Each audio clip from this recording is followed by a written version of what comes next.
Hello friends, मैं योगेश दीवान और आप सभी का दोस्तों मेरे इस चैनल पीएससी क्रैकर पर स्वागत है। दोस्तों, आज हम देखेंगे 20 और 21 अप्रैल के कुछ महत्वपूर्ण करंट अफेयर्स जो कि दोस्तों काफ़ी सारे कॉम्पिटिटिव एग्जाम्स के लिए बहुत ही महत्वपूर्ण हैं। तो चलिए दोस्तों स्टार्ट करते हैं हमारा आज का पहला क्वेश्चन। और दोस्तों, क्वेश्चन स्टार्ट करने से पहले आपने अभी तक मेरे इस चैनल को सब्सक्राइब नहीं किए हैं तो सब्सक्राइब कर लीजिएगा ताकि मुझसे रिलेटेड जो भी अपडेट्स हैं दोस्तों आपको टाइम टू टाइम मिलता रहे। तो चलिए दोस्तों देखते हैं हमारा आज का पहला क्वेश्चन। तो हमारा पहला क्वेश्चन है दोस्तों, हाल ही में किस मंत्रालय ने जेंडर संवाद कार्यक्रम लॉन्च किया है? ठीक है दोस्तों, तो इसका ऑप्शंस देखते हैं दोस्तों। ऑप्शन ए है महिला और बाल विकास मंत्रालय। ऑप्शन बी है कौशल विकास और उद्यमिता मंत्रालय। ऑप्शन सी है ग्रामीण विकास मंत्रालय और ऑप्शन डी है दोस्तों सामाजिक न्याय और अधिकारिता मंत्रालय। तो इसका राइट आंसर बताएंगे दोस्तों कि किस मंत्रालय ने जेंडर संवाद कार्यक्रम लॉन्च किया है। तो इसका राइट आंसर है दोस्तों हमारे पास, इसका राइट आंसर देखेंगे दोस्तों तो ऑप्शन सी राइट आंसर है हमारे पास। इसके बारे में डिटेल से देख लेते हैं। तो दोस्तों, ग्रामीण विकास मंत्रालय ने हाल ही में जेंडर संवाद कार्यक्रम का शुभारंभ किया। कार्यक्रम के बारे में देखते हैं दोस्तों। यह दीनदयाल अंत्योदय योजना, राष्ट्रीय ग्रामीण आजीविका मिशन और initiative for what's works to advance women and girls in the economy के बीच एक संयुक्त उद्यम है। ठीक है दोस्तों, इस प्रकार से याद रख सकते हैं। जेंडर संवाद कार्यक्रम का उद्देश्य है दोस्तों DAY अर्थात दीनदयाल उपाध्याय NRLM के तहत जेंडर संबंधी हस्तक्षेपों के बारे में जागरूकता फैलाना है। तो इस प्रकार से देख सकते हैं दोस्तों जेंडर संवाद कार्यक्रम का शुभारंभ किया गया था। ठीक है दोस्तों, और यह किसके अंतर्गत आता है दोस्तों? दीनदयाल उपाध्याय योजना, राष्ट्रीय ग्रामीण आजीविका मिशन और initiative for what's works to advance women and girls in the economy. ठीक है दोस्तों, इसके मध्य बीच एक संयुक्त उद्यम है। याद रखेंगे दोस्तों, काफ़ी इंपॉर्टेंट है। नेक्स्ट देखते हैं दोस्तों, हमारा सेकंड क्वेश्चन है आज का। ओवरसीज सिटीजन ऑफ इंडिया अर्थात OCI कार्ड के संबंध में निम्नलिखित कथनों पर विचार करें। ठीक है दोस्तों, तो OCI कार्ड आप सभी जानते हैं दोस्तों, ये किनको दिया जाता है? तो ये दोस्तों NRI हैं दोस्तों, जो है उनको दिया जाता है। ठीक है, तो इसके बारे में पहला कथन है दोस्तों, यह गृह मंत्रालय के अंतर्गत आता है।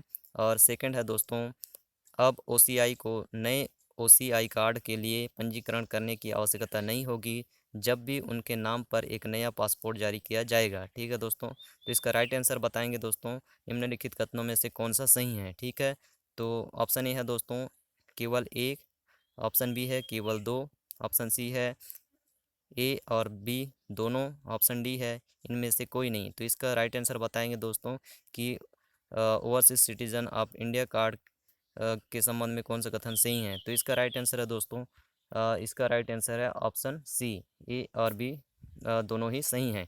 ठीक है, इसके बारे में डिटेल से देख लेते हैं। कथन ए और बी सही हैं। कथन ए में दोस्तों यह गृह मंत्रालय के अंतर्गत आता है। कथन सेकंड देखते हैं, सबसे हालिया परिवर्तनों के अनुसार कोई भी व्यक्ति जो 20 वर्ष की आयु प्राप्त करने से पहले OCI कार्ड धारक के रूप में पंजीकरण कराएगा, उसे OCI कार्ड केवल एक बार फिर से जारी करना होगा जब उसकी 20 वर्ष की आयु पूरी करने के बाद नया पासपोर्ट जारी किया गया हो, ताकि उसके वयस्क होने पर उसके चेहरे के नैन नक्श पहचाने जा सकें। तो इस प्रकार से देख सकते हैं दोस्तों, जिसका 20 वर्ष हो गया उसके बाद फिर से जारी करना होगा, जिससे उसके जो है चेहरे का जो है सही आकार जो है पहचान में आ सके।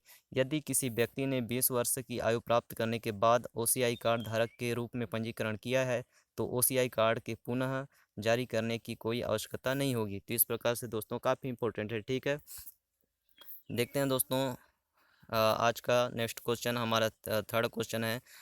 हाल के अमेरिकी ट्रेजरी के रिपोर्ट के अनुसार भारत को खालिस्तान के तहत रखा गया है। ठीक है दोस्तों, तो इसका राइट आंसर बताएंगे। हमारे पास ऑप्शंस हैं दोस्तों। ऑप्शन ए है मुद्रा मैनिपुलेटर, ऑप्शन बी है निगरानी सूची, ऑप्शन सी है अनुचित मुद्रा उपयोगकर्ता, ऑप्शन डी है उपरोक्त में से कोई नहीं। तो दोस्तों इसका राइट आंसर बताएंगे। तो दोस्तों हाल के अमेरिकी ट्रेजरी की रिपोर्ट के अनुसार भारत को दोस्तों अ, अन- दोस्तों निगरानी सूची में रखा गया है। ठीक है दोस्तों, तो इस प्रकार से आप देख सकते हैं दोस्तों, option B is right answer. तो दोस्तों भारत को क्या है, अमेरिकी ट्रेजरी रिपोर्ट के अनुसार निगरानी सूची में रखा गया है। तो इसका दोस्तों डिटेल्स देख लेते हैं। हाल ही में अमेरिका ट्रेजरी द्वारा संयुक्त राज्य अमेरिका के प्रमुख व्यापारिक साझेदारों की माइक्रो इकोनॉमिक और विदेशी मुद्रा नीतियों पर एक रिपोर्ट जारी की गई है। रिपोर्ट ने भारत को निगरानी सूची, ठीक है दोस्तों, में रखा है। पूरी तरह से अमेरिका के 11 व्यापारिक भागीदारों को सूची में रखा गया है। तो भारत के अलावा इस सूची में शामिल अन्य 10 देश हैं दोस्तों, उसमें से है चीन, Japan, Korea, Germany, Ireland, Italy और दोस्तों मलेशिया, सिंगापुर, थाईलैंड और मेक्सिको भी इसी सूची में रखे गए हैं। ठीक है दोस्तों, आगे देखते हैं। नेक्स्ट क्वेश्चन है हमारा आज का, आपात ऋण सुविधा गारंटी योजना अर्थात ECLGS में निम्नलिखित में से कौन से क्षेत्र शामिल हैं। तो इसको बताना है दोस्तों, आपात ऋण सुविधा गारंटी योजना में कौन कौन से क्षेत्र शामिल हैं। तो ऑप्शन ए है दोस्तों स्वास्थ्य है, ऑप्शन बी है पर्यटन, ऑप्शन सी है आतिथ्य और ऑप्शन डी है उपरोक्त सभी। तो इसका राइट आंसर बताएंगे दोस्तों। तो इसका राइट आंसर है हमारे पास ऑप्शन डी उपरोक्त सभी। ठीक है दोस्तों, तो स्वास्थ्य, पर्यटन, आतिथ्य सभी क्षेत्र शामिल हैं। डिटेल से देख लेते हैं दोस्तों। हाल ही में वित्त मंत्रालय ने 3 लाख करोड़ रुपए की आपात ऋण सुविधा गारंटी योजना का दायरा बढ़ाते हुए उसमें स्वास्थ्य सेवा क्षेत्र को भी शामिल कर लिया है। ठीक है दोस्तों, तो इस प्रकार से काफ़ी इम्पोर्टेंट है। और किसने इसे उसमें रखा है दोस्तों, तो ये वित्त मंत्रालय ने रखा है। ठीक है, योजना के बारे में देख लेते हैं। इसका उद्देश्य भारत में तनावग्रस्त कंपनियों को राहत देना है। ठीक है दोस्तों, यह मूल रूप से पर्यटन, आतिथ्य, यात्रा और खेल क्षेत्र में व्यावसायिक उद्यमों को शामिल करता है।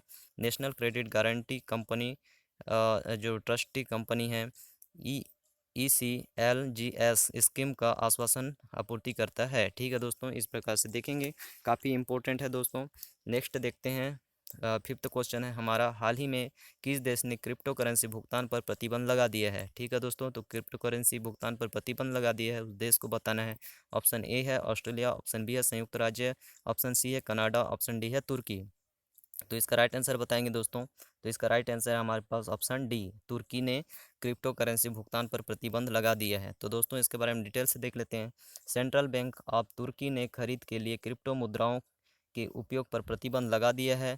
इसके बाद बिटकॉइन मुद्रा में 4% की गिरावट आई है। ठीक है दोस्तों, करेंसी के बारे में देखते हैं।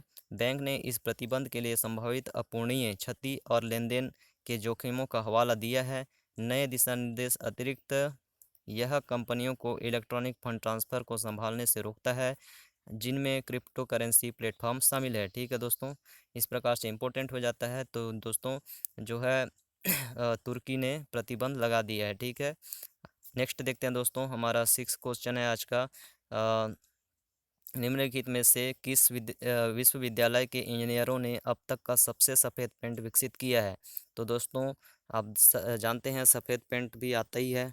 ठीक है, साथ ही दोस्तों इसमें बोला गया है कि विश्व का सबसे जो है सफ़ेद पेंट विकसित किया गया है। तो उसको बताना है दोस्तों किस विश्वविद्यालय ने विकसित किया है। तो फर्स्ट ए है दोस्तों पर्ड्यू विश्वविद्यालय, ऑप्शन बी है मिशिगन विश्वविद्यालय, ऑप्शन सी है नोट्रे डेम विश्वविद्यालय और डी है दोस्तों शिकागो विश्वविद्यालय। तो इसका राइट आंसर बताएंगे दोस्तों। तो इसका राइट आंसर है ऑप्शन ए, तो दोस्तों पर्ड्यू विश्वविद्यालय। तो इसके बारे में डिटेल से देख लेते हैं दोस्तों। हाल ही में पर्ड्यू विश्वविद्यालय के वैज्ञानिकों ने एक ऐसा पेंट बनाया है जो आपके घर को एयर कंडीशनर से भी ज़्यादा ठंड रख सकता है। तो दोस्तों काफ़ी इम्पोर्टेंट है दोस्तों, आपको एसी से भी ज़्यादा ठंडा रख सकता है आपके घर को। ठीक है, ये ऊर्जा जलवायु संतुलन को बनाए रखने में मददगार साबित हो सकता है। पेंट के बारे में देख लेते हैं दोस्तों। पेंट का पुराना निर्माण कैल्शियम कार्बोनेट से बना था। ठीक है दोस्तों, आप जो पेंट यूज करते हैं वो किससे बना होता है दोस्तों, कैल्शियम कार्बोनेट का बना होता है। जबकि वैज्ञानिकों ने इस पेंट को पारंपरिक पेंट के विपरीत जो है दोस्तों बेरियम सल्फेट से बनाया है। काफ़ी इंपॉर्टेंट है दोस्तों, इसको रख सकते हैं। बेरियम सल्फेट से बनाया है जो इसे अधिक सफ़ेद बनाता है और साथ ही दोस्तों घर को ठंडा रखने में बहुत ही अ, अ, अच्छा करता है। ठीक है दोस्तों, इस प्रकार से याद रख सकते हैं, काफ़ी इंपॉर्टेंट क्वेश्चन है।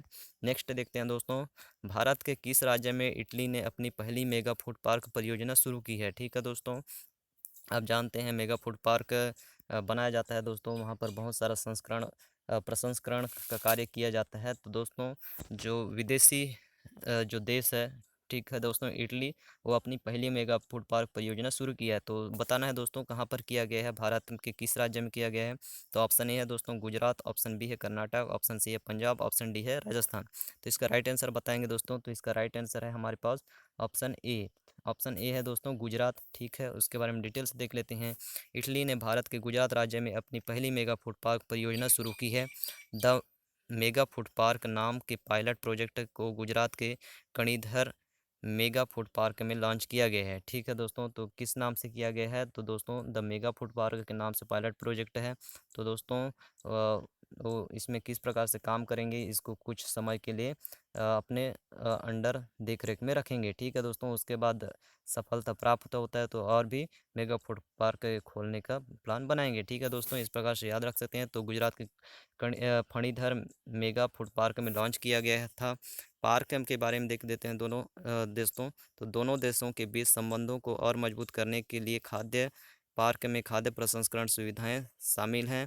इस परियोजना से दोनों देशों की कृषि और उद्योग के बीच तालमेल विकसित होगा। इसके अलावा इस क्षेत्र में नए कुशल प्रौद्योगिकियों के अनुसंधान और विकास पर ध्यान केंद्रित किया जाएगा। ठीक है दोस्तों, इस प्रकार से काफ़ी इंपॉर्टेंट है, याद रखेंगे। और इटली का जो है दोस्तों पहला मेगा फूड पार्क परियोजना है। ठीक है, नेक्स्ट क्वेश्चन देखते हैं दोस्तों। 8th क्वेश्चन है हमारा आज का। प्रतिवर्ष अंतर्राष्ट्रीय स्मारक और स्थल दिवस कब मनाया जाता है। तो दोस्तों यहाँ पर जो पूछा जा रहा है अंतर्राष्ट्रीय स्मारक और स्थल दिवस, इसका मतलब है दोस्तों विश्व विरासत दिवस के बारे में पूछ रहा है। तो कब मनाया जाता है, तो इसका राइट आंसर बताएंगे दोस्तों। तो इसका राइट आंसर है दोस्तों हमारे पास ऑप्शंस हैं। ऑप्शन 19 अप्रैल, ऑप्शन बी है 17 अप्रैल, 19 सी है 20 अप्रैल, 19 ऑप्शन डी है 18 अप्रैल। तो इसका राइट आंसर है दोस्तों हमारे पास ऑप्शन डी। अभी हाल ही में मनाया गया था, आप सभी को पता होगा दोस्तों। तो 18 अप्रैल को विश्व विरासत दिवस मनाया जाता है, जिसको अंतर्राष्ट्रीय स्मारक और स्थल दिवस के रूप में जाना जाता है। ठीक है दोस्तों, इसके बारे में डिटेल्स देख लेते हैं। मानवता की सांस्कृतिक विरासत की विविधता, उनकी भेद्यता और उनके संरक्षण के लिए आवश्यक प्रयासों के बारे में जागरूकता को बढ़ावा देने के लिए प्रत्येक वर्ष 18 अप्रैल को अंतर्राष्ट्रीय स्मारक और स्थल अर्थात विश्व विरासत दिवस मनाया जाता है। ठीक है, दिवस के बारे में देखते हैं दोस्तों। अंतर्राष्ट्रीय स्मारक और स्थल दिवस 18 अप्रैल 1982 को अंतर्राष्ट्रीय स्मारक और स्थल परिषद अर्थात ICOMOS द्वारा प्रस्तावित किया गया था। ठीक है दोस्तों, तो अंतर्राष्ट्रीय स्मारक और स्थल दिवस 18 अप्रैल 1982 को जो है प्रस्तावित किया गया था और 1983 में यूनेस्को की महासभा द्वारा अनुमोदित किया गया था। ठीक है दोस्तों, इस प्रकार से याद रख सकते हैं। 2021 का विषय देख लेते हैं दोस्तों। ठीक है, 2021 का विषय है दोस्तों कॉम्प्लेक्स पोस्ट्स डाइवर्स फ्यूचर। ठीक है दोस्तों, काफ़ी इंपॉर्टेंट हो जाता है दोस्तों, इस प्रकार से विषय को याद रखेंगे। Complex pasts diverse future. ठीक है दोस्तों, इस प्रकार से कॉम्प्लेक्स फास्ट डाइवर्स फ्यूचर इस प्रकार से विषय है, इसको याद रखेंगे। नेक्स्ट हमारा क्वेश्चन देखते हैं दोस्तों। आज का क्वेश्चन 9 है। हाल ही में किस देश ने 2015 की तुलना में 2050 तक ग्रीन हाउस गैस उत्सर्जन में 80% कमी लाने के लिए एक राष्ट्रीय योजना की घोषणा की है। तो इस प्रकार से दोस्तों उन्होंने जो घोषणा की है तो उनको टारगेट अचीव करना होगा दोस्तों। उस देश को बताएंगे 2015 की तुलना में 2050 तक ग्रीन हाउस गैस उत्सर्जन में 80% कमी लाने की बात कहा है। तो दोस्तों इसके ऑप्शंस देखेंगे दोस्तों। ऑप्शन फर्स्ट है इजराइल, ऑप्शन बी है भारत, ऑप्शन सी है पाकिस्तान, ऑप्शन डी है चीन। तो किसने घोषणा किया है दोस्तों, जो हाल ही में घोषणा किया है। तो इसका राइट आंसर है दोस्तों इजराइल। ठीक है दोस्तों, इजराइल ने घोषणा की है, इसके बारे में डिटेल्स देख लेते हैं। इजराइल के ऊर्जा मंत्रालय ने हाल ही में 2015 की तुलना में 2050 तक ग्रीन हाउस गैस उत्सर्जन में 80% की कमी लाने के लिए एक राष्ट्रीय योजना की घोषणा की है। योजना के बारे में देखते हैं दोस्तों। तो इस योजना का उद्देश्य 2025 तक सभी कोयले से चलने वाले बिजली संयंत्रों को बंद करना है। इसका उद्देश्य 2050 तक बिजली क्षेत्र में ग्रीन हाउस गैस उत्सर्जन को 75 से 80% तक कम करना है। ठीक है दोस्तों, इस प्रकार से देख सकते हैं यह देश में नवीकरणीय ऊर्जा के उत्पादन को बढ़ाएगा। तो इस प्रकार से दोस्तों एक अच्छा विकल्प तभी हो सकता है जब ग्रीन हाउस जो है जो भी गैस उत्सर्जन करते हैं उसको कमी करेंगे। ये तभी हो सकता है जब नवीकरणीय ऊर्जा के उत्पादन के स्रोत को बढ़ाएंगे। ठीक है दोस्तों, इस प्रकार से इन्होंने में नवीकरणीय ऊर्जा के उत्पादन को बढ़ाने के लिए बात कहा हुआ है। ठीक है दोस्तों, तो काफ़ी इंपॉर्टेंट है, याद रखेंगे। और दोस्तों आप सभी जानते हैं इजराइल में काफ़ी उथल पुथल होते रहता है, राजनीति का भी हाल में बहुत चर्चा में है। ठीक है, तो इस प्रकार से भी याद रखेंगे दोस्तों। ठीक है, तो आगे देखते हैं दोस्तों। हाल ही में समाचारों में देखा गया है एक प्रच्छादन क्या है, ठीक है दोस्तों। तो प्रच्छादन एक वर्ड है दोस्तों, उससे किसका मीनिंग है, ठीक है दोस्तों। प्रच्छादन का मतलब क्या होता है उसको बताएंगे, हाल ही में जो समाचारों में देखा गया है। तो ऑप्शन ए है दोस्तों, जब एक वस्तु दूसरी वस्तु द्वारा छिपाई जाती है। बी है वायु की गति का अध्ययन। सी है एक तरंग की दिशा में परिवर्तन। और डी है दोस्तों पूर्ण घुमावों की संख्या। इसका राइट आंसर बताएंगे दोस्तों कि प्रच्छादन क्या है। तो दोस्तों इसका राइट आंसर है ऑप्शन ए, जब एक वस्तु दूसरी वस्तु द्वारा छिपाई जाती है तो उस घटना को क्या दोस्तों प्रच्छादन कहते हैं। ठीक है दोस्तों, इसके बारे में डिटेल से देख लेते हैं। एक प्रच्छादन एक घटना है जो तब होती है जब एक वस्तु किसी अन्य वस्तु द्वारा छिपाई जाती है, ठीक है दोस्तों, जो उसके और पर्यवेक्षक के बीच से गुजरता है। इस शब्द का उपयोग अक्सर खगोल विज्ञान में किया जाता है, ठीक है दोस्तों, याद रखेंगे खगोल विज्ञान में अधिकतर यूज करते रहते हैं। समाचारों में क्यों हैं, हाल ही में स्काई गैजर्स ने भारत में आसमान में एक दुर्लभ खगोलीय घटना देखी। इसमें चंद्रमा पृथ्वी और मंगल के बीच आ गया था, ठीक है दोस्तों। इस प्रकार से क्या है, चंद्रमा जो है पृथ्वी और मंगल के बीच में आ गया था, ठीक है। इस घटना को चंद्रमा संबंधी प्रच्छादन के रूप में जाना जाता है। चंद्रमा द्वारा प्रच्छादन जब अक्सर चंद्रमा पृथ्वी के चारों ओर अपनी परिक्रमा गति के दौरान किसी तारे के सामने से गुजरता है तो उन अपेक्षाकृत अवसरों का वर्णन करने के लिए अक्सर शब्द का उपयोग किया जाता है। तो इस प्रकार से याद रखें दोस्तों कि प्रच्छादन एक घटना है, ठीक है, जो है ठीक है दोस्तों, इस प्रकार से याद रख सकते हैं। अब नेक्स्ट देखते हैं दोस्तों। नेक्स्ट हमारा क्वेश्चन है, क्वेश्चन 11 है, हाल ही में समाचारों में देखा गया रेवा कोडोन इंडिकस एक खालिस्तान है, ठीक है दोस्तों। तो इसको बताएंगे दोस्तों कि रेवा कोडोन सॉरी रेवा को नोडन, ठीक है, हाल ही में समाचारों में देखा गया रेवा को नोडन इंडिकस एक खालिस्तान है। तो इसका राइट आंसर बताएंगे दोस्तों। हमारे पास ऑप्शंस हैं। ऑप्शन ए है छोटी छिपकली जैसा सरीसृप। और बी है दोस्तों छोटे सांप जैसा सरीसृप। सी है दोस्तों छोटे चूहे जैसा जानवर। और डी है दोस्तों छोटी बिल्ली जैसा जानवर। तो इसका राइट आंसर बताएंगे दोस्तों, जो है रेवाको नोडन इंडिकस क्या है। तो इसका राइट आंसर है दोस्तों हमारे पास ऑप्शन सी।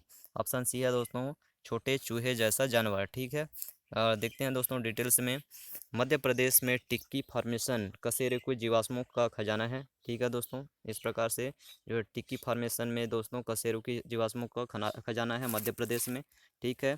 अब एक नई प्रजाति और सिनोदोन के दो जेनेरो छोटे चूहे जैसे जानवर जो लगभग 220 मिलियन साल पहले रहते थे, ठीक है दोस्तों।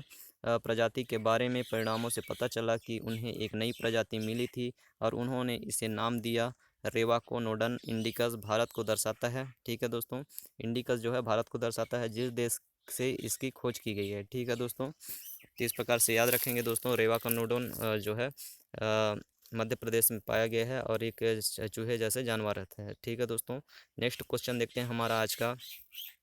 आदित्य L1 के संबंध में निम्नलिखित कथनों पर विचार करें, ठीक है दोस्तों। आदित्य L1 क्या है उसको बताएंगे। कथन है दोस्तों हमारे पास, यह भारत का दूसरा सौर मिशन है। और सेकंड है दोस्तों अंतरिक्ष अनुसंधान के लिए सलाहकार समिति द्वारा जनवरी 2008 में इसकी अवधारणा की गई थी, ठीक है दोस्तों। तो इसका राइट आंसर बताएंगे कि इनमें से कौन सा सही है। तो ऑप्शन ए है दोस्तों केवल एक। ऑप्शन बी है केवल दो। ऑप्शन सी है ए और बी दोनों। ऑप्शन डी है उनमें से कोई नहीं, ठीक है दोस्तों। तो इसका राइट आंसर बताएंगे। इसका राइट आंसर क्या है दोस्तों। तो इसका राइट आंसर है दोस्तों ऑप्शन बी, केवल दो सही हैं। यह तो दोस्तों इस प्रकार से देख सकते हैं ऑप्शन ए क्या था, सॉरी कथन ए क्या था, यह भारत का दूसरा सौर मिशन है, जबकि गलत है दोस्तों। ये क्या है, भारत का पहला सौर मिशन है, ठीक है। इसके बारे में डिटेल से देख लेते हैं। केवल कथन दो सही हैं। कथन एक, यह सूर्य का अध्ययन करने के लिए एक अंतरिक्ष यान मिशन है, यह भारत का पहला सौर मिशन है। कथन दो देखते हैं दोस्तों, आदित्य को जनवरी 2008 में अंतरिक्ष अनुसंधान के लिए सलाहकार समिति द्वारा अवधारणा दी गई थी। समाचारों में क्या है, क्यों है दोस्तों। अंतरिक्ष से सूर्य और पृथ्वी के बीच सूर्य और क्षेत्र का अध्ययन करने का भारतीय कार्यक्रम आदित्य L1 अगले साल लॉन्च होने वाला है, ठीक है दोस्तों। याद रख सकते हैं अगले साल 2022 में लॉन्च होगा। यह देश के विभिन्न संस्थानों द्वारा विकसित किए गए 7 पेलोड ले जाएगा, ठीक है दोस्तों। 7 पेलोड ले जाएगा, ये भी इम्पोर्टेंट है।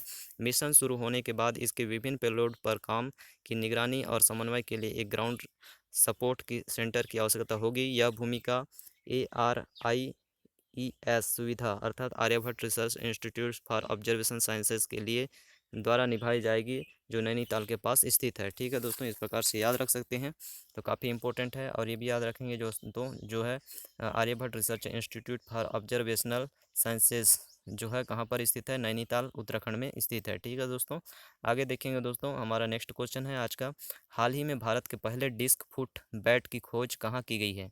ठीक है दोस्तों, जो जानते हैं जो बैट है, बैट चमगादड़ को बोलते हैं दोस्तों। ठीक है, तो डिस्क फुट बैट की खोज की गई है, हाल ही में किस राज्य में किया गया है, इसको बताएंगे। इसका राइट आंसर हमारे पास ऑप्शंस है दोस्तों। ऑप्शन ए है हिमाचल प्रदेश, ऑप्शन बी है मेघालय, ऑप्शन सी है कश्मीर और ऑप्शन डी है केरल। तो इसका राइट आंसर बताएंगे दोस्तों, डिस्क फैट बूट कहाँ खोज की गई है। तो इसका राइट आंसर है दोस्तों हमारे पास ऑप्शन बी। ऑप्शन बी है दोस्तों मेघालय।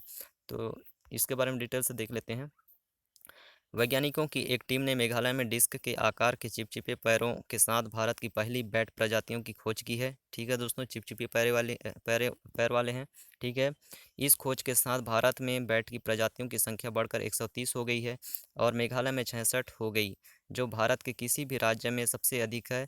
इसने भारत के बैट जीवों में एक जिनस और प्रजाति को जोड़ने में भी मदद की है।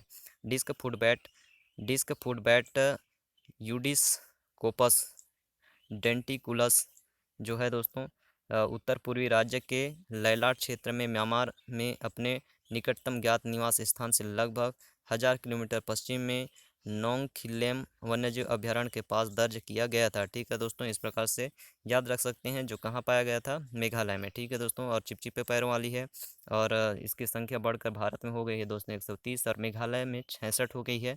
इस प्रकार से काफ़ी इंपॉर्टेंट है दोस्तों, इसको याद रखेंगे। नेक्स्ट है दोस्तों, हमारा क्वेश्चन है, हाल ही में समाचारों में देखा गया काला सागर कितने देशों से घिरा है। ठीक है दोस्तों, आप सभी जानते हैं काला सागर है दोस्तों, ये कहाँ पर स्थित है, ये दोस्तों आपका काला सागर है एशिया और यूरोप के मध्य में स्थित है दोस्तों, दोनों के से लगा हुआ है। ठीक है, तो काफ़ी इम्पोर्टेंट महासागर है दोस्तों, सॉरी सागर है।